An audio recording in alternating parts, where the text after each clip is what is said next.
occurring on August 1, 2016. Mr. Stenson suffered injuries to his cervical spine and had cervical pathology and the disc herniations in the cervical spine. They were inducing upper extremity radiculopathy, for which he was treated for. Mr. Stenson also suffered a significant re-aggravation of his pre-existing back pathology that was chronic in nature and was well managed and well controlled prior to the injury that occurred.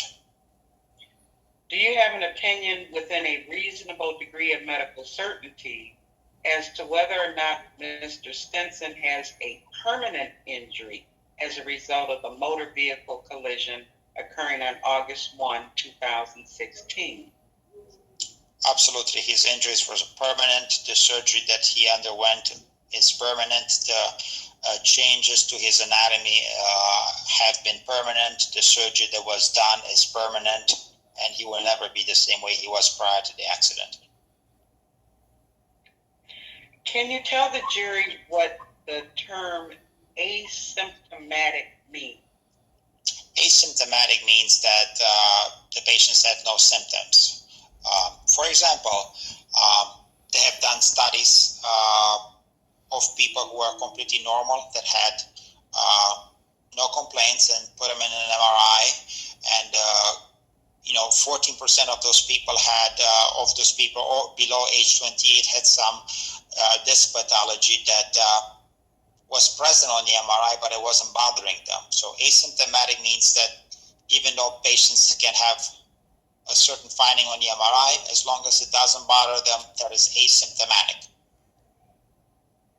Do you have an opinion within a reasonable degree of medical certainty that Mr. Stenson had an asymptomatic pre-existing condition that was aggravated by this motor vehicle collision?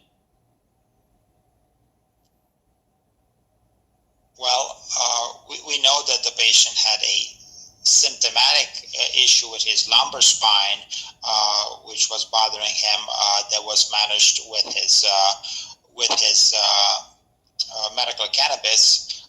As far as the cervical spine, I did not see any prior evidence of him complaining of prior neck pain, nor did I see any advanced imaging or diagnostic studies of his cervical spine. So can the patient have an asymptomatic disc degeneration in the neck? Absolutely. The vast majority of the patients who are over age 50 will have some pathology due to degenerative changes which we all undergo in our lifetime. If those conditions were asymptomatic, yes, the patient did have an asymptomatic condition. Obviously, any injury that makes something that's asymptomatic symptomatic is a significant aggravation of an asymptomatic condition. Is it your opinion within a reasonable degree of medical certainty that the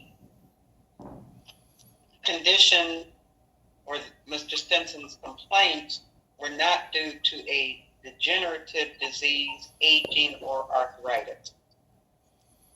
Well, it is my opinion with a reasonable degree of medical certainty that the injury that he sustained on August 1st, 2016 has created the pathology or the symptoms that the patient was complaining about and the need for surgery.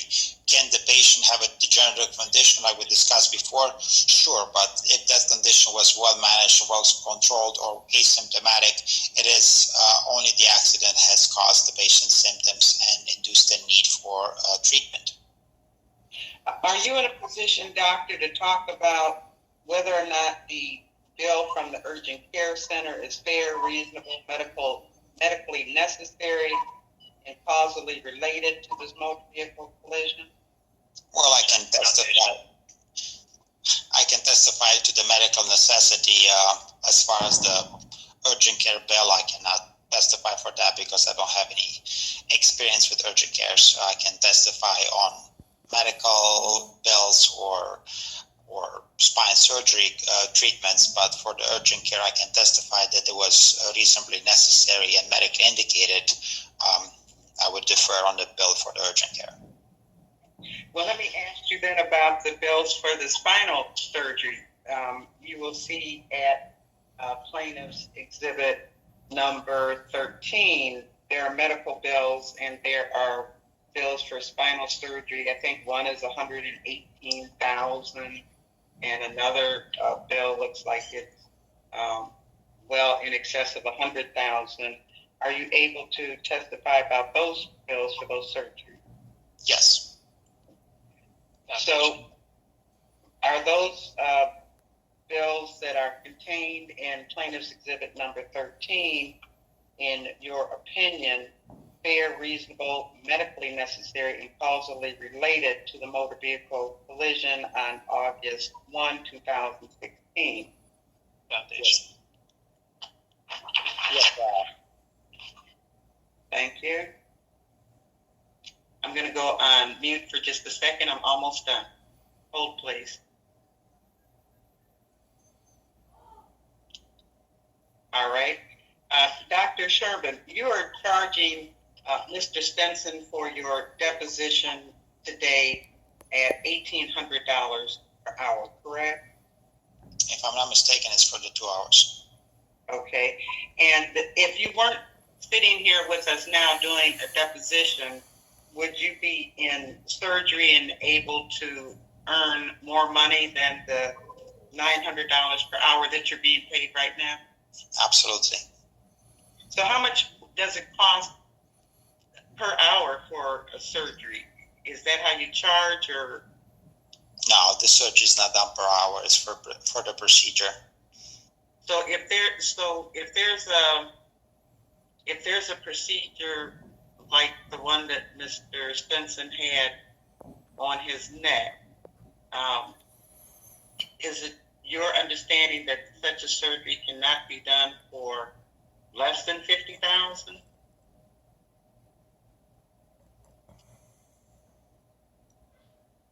Can you please repeat the question? Well, let me try to restate it. It was poorly framed.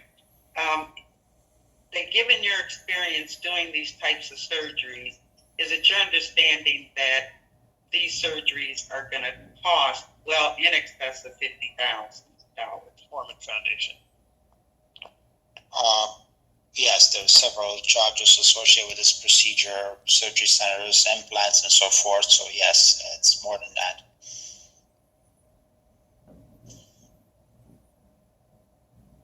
Is there anything at all in any of the medical records that you reviewed, Dr. Sherman, that would lead you to believe, given the nature and extent of the injuries Mr.